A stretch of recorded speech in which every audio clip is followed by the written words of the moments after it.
Bueno, continuamos. Continuamos y vamos a ir a un tema que es de excelencia para mí, como es el proceso de atención de enfermería, pero esta vez el proceso de atención de enfermería en el domicilio. ¿Sí? Muy bien. ¿Qué diferencia tiene el PAE en el domicilio versus el PAE en cualquier otro ámbito? Ninguno. Es el mismo proceso de atención de enfermería que se aplica en todos lados. En todo caso, en donde más dificultades o en donde más desafíos, más que dificultades, representa es en el momento de las intervenciones. ¿Por qué? Porque no siempre contamos con todos los elementos, no siempre contamos con la ayuda. Como yo siempre digo, el enfermero domiciliario tiene que ser muy sagaz, tiene que tener un pensamiento crítico impresionante porque está muy solo.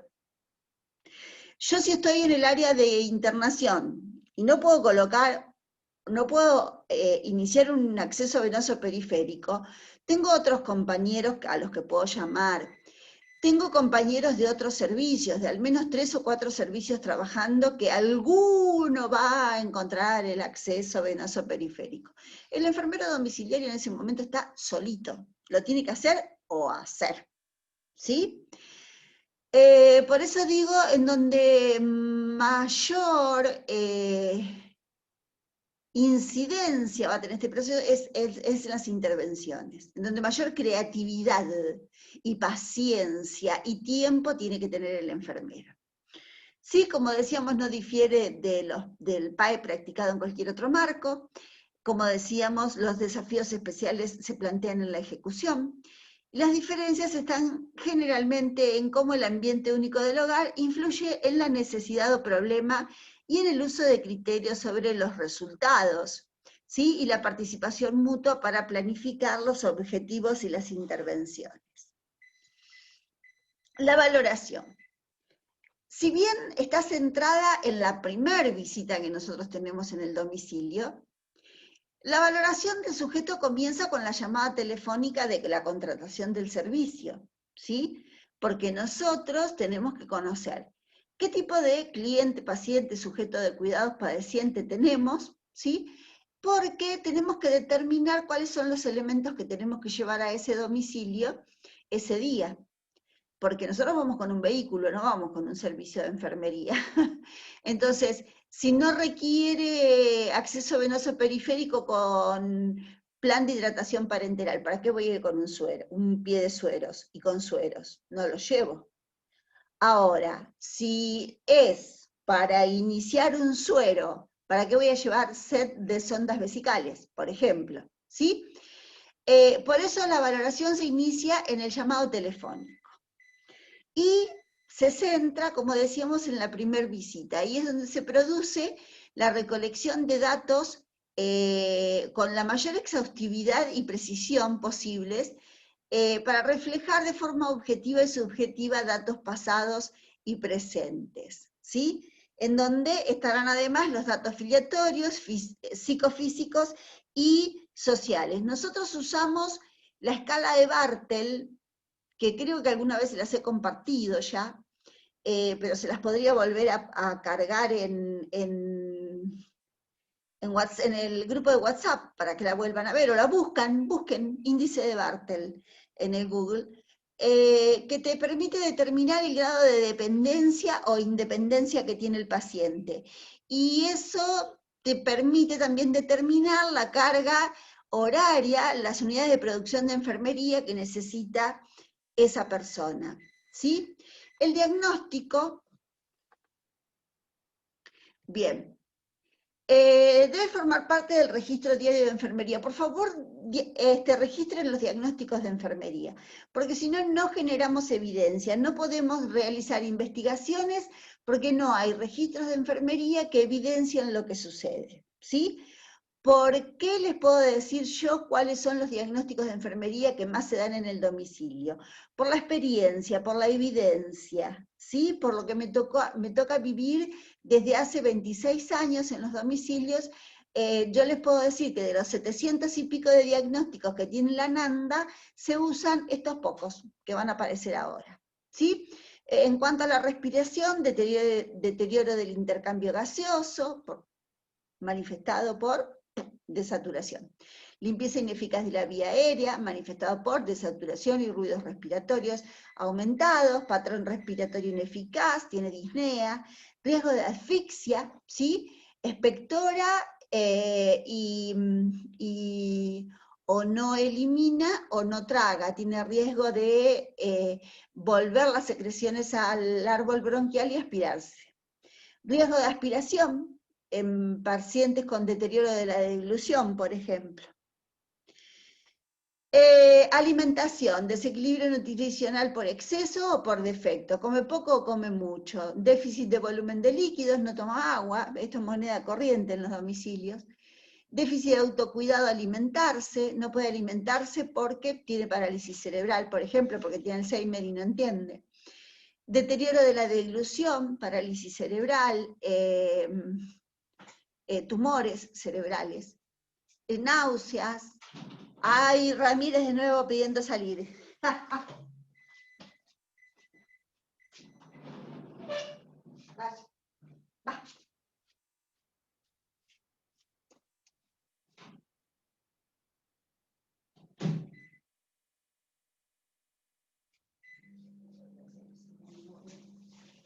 Vamos, dale.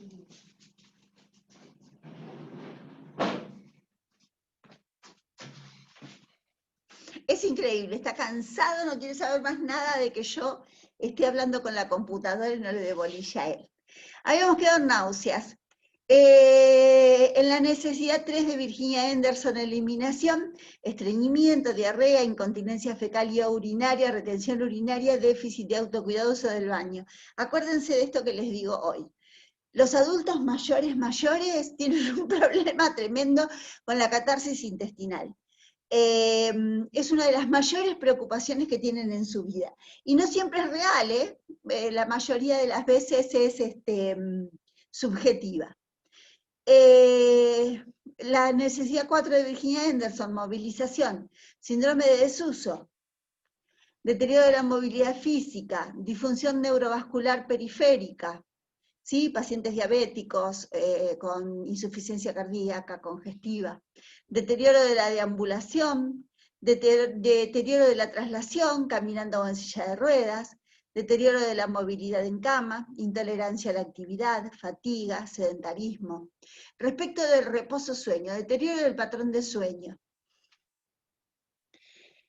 Como decía el licenciado Franco Domínguez el lunes, para quienes participaron de la webinar de PAE, este es uno de los diagnósticos de enfermería que suele confundir, porque el deterioro del patrón de sueño se toma en cuenta como diagnóstico si realmente no está acompañado de otra cosa, porque si no duerme porque tiene dolor, el problema es el dolor, no es que no duerme.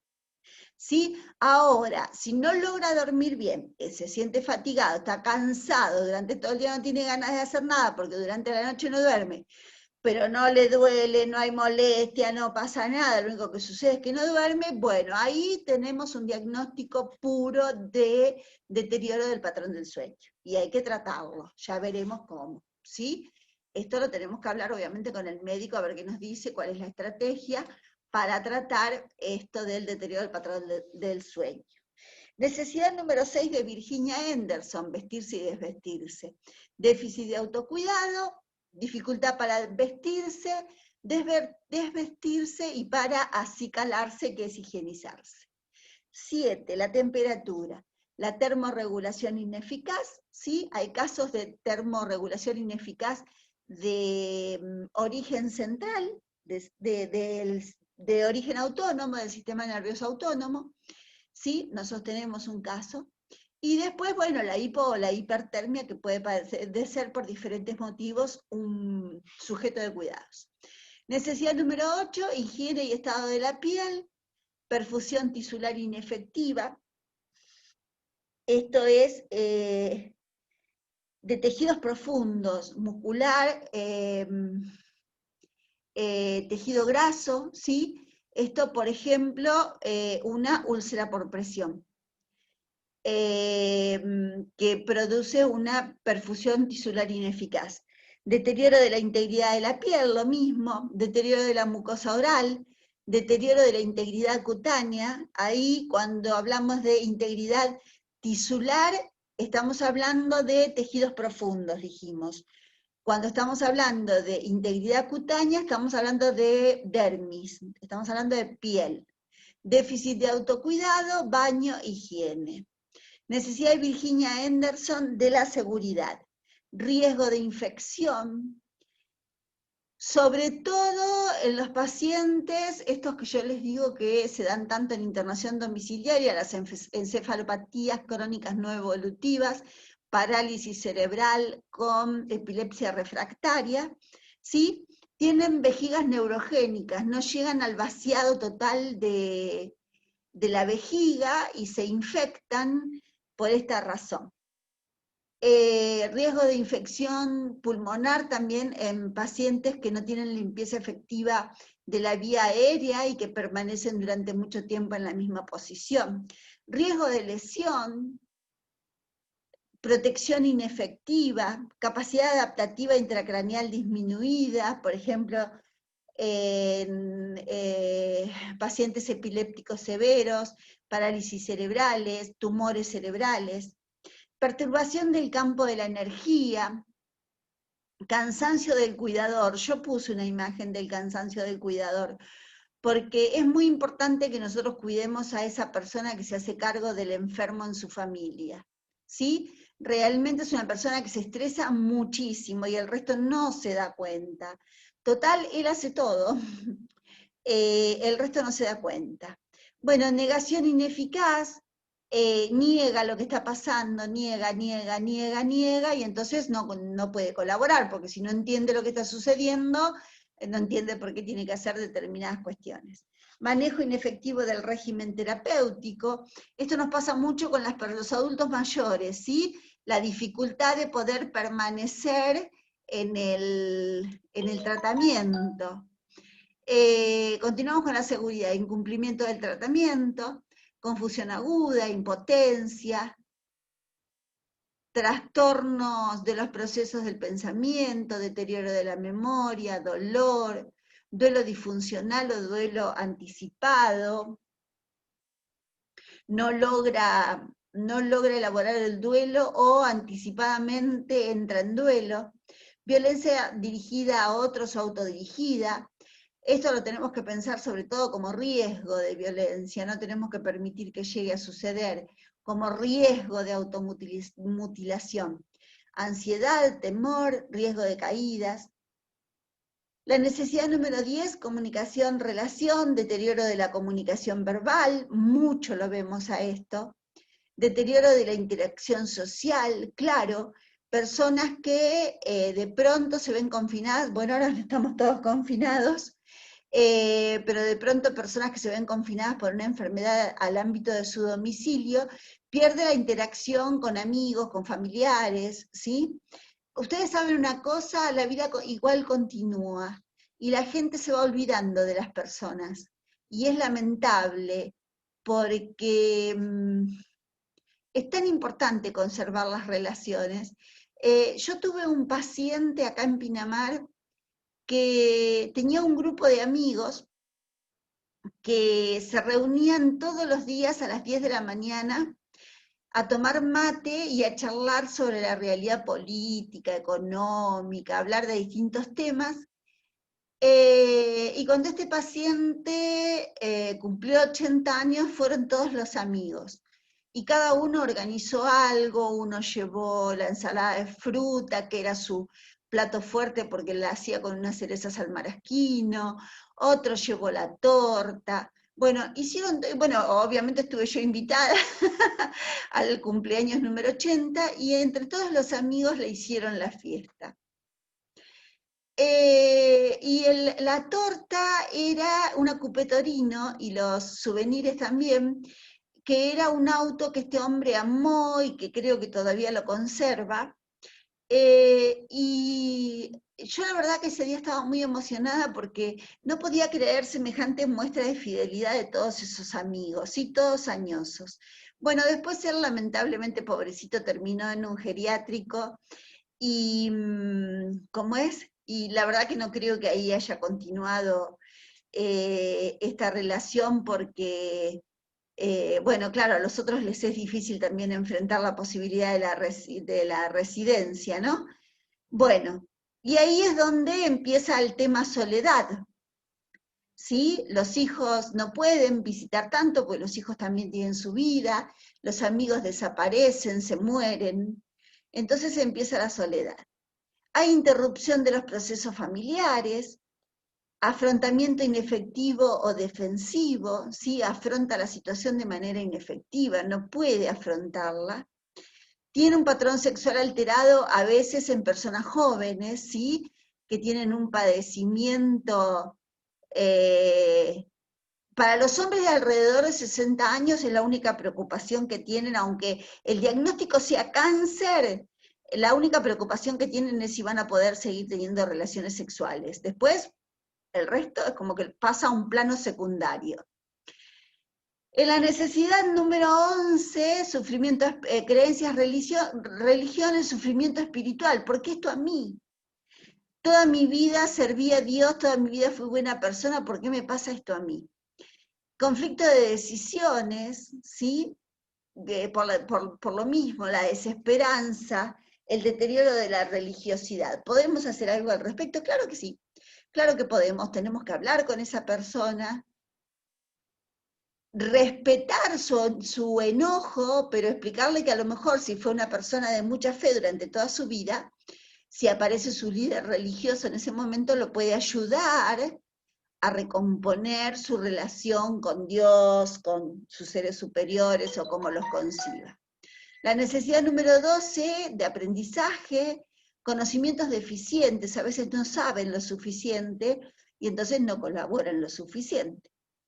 Disposición para mejorar, todos estos, las 14 necesidades tienen disposición para mejorar, ¿sí? Este diagnóstico va a estar en todas, disposición para mejorar el estreñimiento, ¿sí? En lugar de quejarte de que vivís estreñido, contá la cantidad de agua que tomás por día y vas a ver que vas a mejorar la capacidad de catarsis intestinal. Come más verduras, más frutas. Bien. Autorrealización, desempeño inefectivo del rol. Por ejemplo, papá, que era el proveedor, de pronto está enfermo y de pronto es el inútil de la familia y la familia tiene que readaptarse y él no puede cumplir con su rol, ¿sí? Esto los hace sufrir mucho. Deterioro y o conflicto parental, ¿sí? Cuando la familia se disrumpe, ¿sí? No continúa la relación familiar de la misma manera. Puede haber un diagnóstico maravilloso que son las conductas generadoras de salud, ¿sí? Darse cuenta de todo esto y actuar en consecuencia. Y por último, el ocio, déficit de actividades recreativas. Yo siempre les pregunto, ¿jugás a los dados? ¿Jugás naipes? ¿Te gustan los juegos de mesa? ¿Te gusta pasear? ¿Te gusta salir a dar vueltas en auto? ¿Ir a tomar mate a la playa? Sí, ¿y por qué no lo haces? ¿Qué te impide? Si en el tiempo que no estamos, no está el kinesiólogo, no está el médico, no está el enfermero, hay alguien que te puede llevar, ¿por qué no vas a ir a dar una vuelta? ¿Por qué no seguir jugando juegos de mesa en familia? Leer. ¿Te gusta leer? Sí. Bueno, lee. ¿Qué más te gusta hacer? Tejer, bordar, ¿sí? Mantener las actividades de ocio que se realizaban de manera habitual. Bueno, pero yo jugaba al tenis y ahora no puedo jugar. Ah, sí, es verdad, no podés jugar al tenis, porque tenés deterioro de la movilidad. Pero bueno, podemos buscar la forma de, por ejemplo, no se podrá armar una mesa de ping-pong para que vos juegues desde tu sillón, guarda con las caídas. ¿Se entiende? Bien, ahí vamos. La planificación. Identificar aspectos y necesidades significativas, como yo le decía. Deteriora el patrón de sueño. ¿Pero por qué no duerme? Porque está con mucho dolor toda la noche. Ah, entonces no, el problema no es el sueño, el problema es el dolor. ¿Sí? Establecer objetivos en los que se está de acuerdo. Criterios de resultado, ¿sí? A ver, ¿a dónde quiere ir el paciente? ¿Qué es lo que quiere lograr?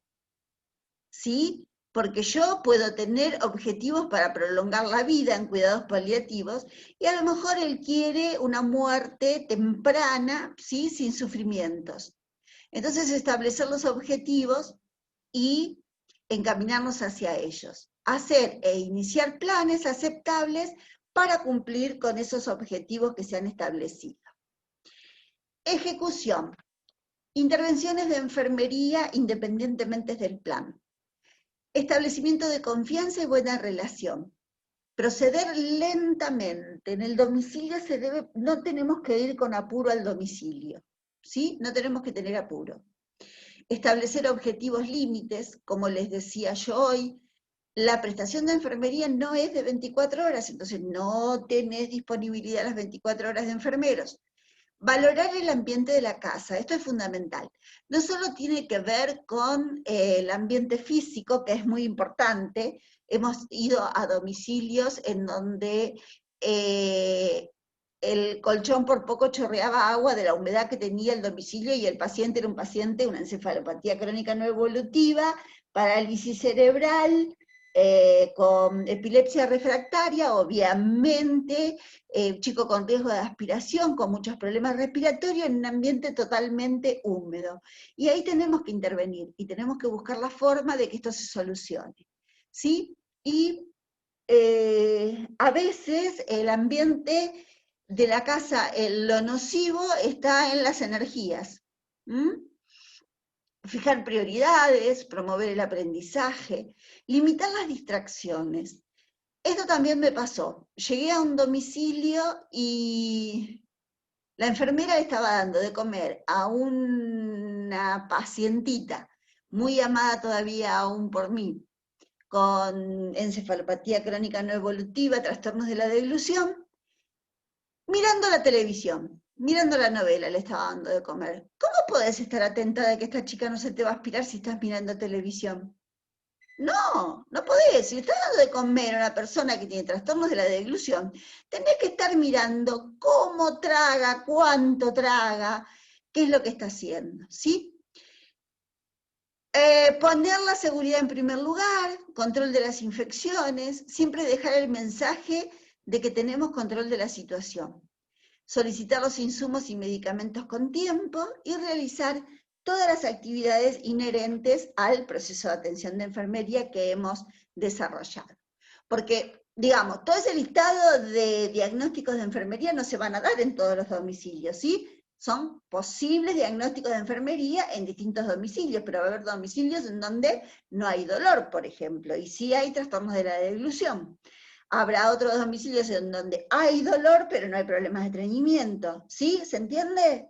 Es un listado de posibles, o sea, de los diagnósticos que con más frecuencia se dan en un domicilio, pero no en todos los domicilios. ¿Sí?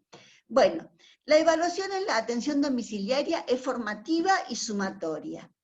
La evaluación formativa es la comparación activa y sistemática del plan de asistencia con los objetivos que se están consiguiendo realmente entre una visita y otra. Y la sumatoria, el personal de enfermería revisa todo el plan de asistencia y el progreso del paciente hacia los objetivos para determinar el momento idóneo para interrumpir los servicios los servicios de asistencia al sujeto de cuidados. Hay algunos pacientes, hay algunos de sujetos de cuidado a los que se les va a dar el alta. Hay otros que van a permanecer toda su vida en cuidados domiciliarios.